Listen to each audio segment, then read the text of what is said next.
Merhaba arkadaşlar, sevgili ve değerli izleyiciler, kanalımıza hoş geldiniz. Bugün sizlere yakışıklı oyuncu Gökberk Demirci'den ve Özge Yağız'dan muhteşem görüntülerle karşınızdayız.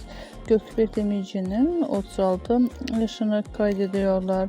Gökberk Demirci'nin doğum gününden olan özel görüntülerin devamlı gelmesi istiyorsanız kanalımıza abone olmayı unutmayın. Hoşça kalın arkadaşlar, bizden bu kadar.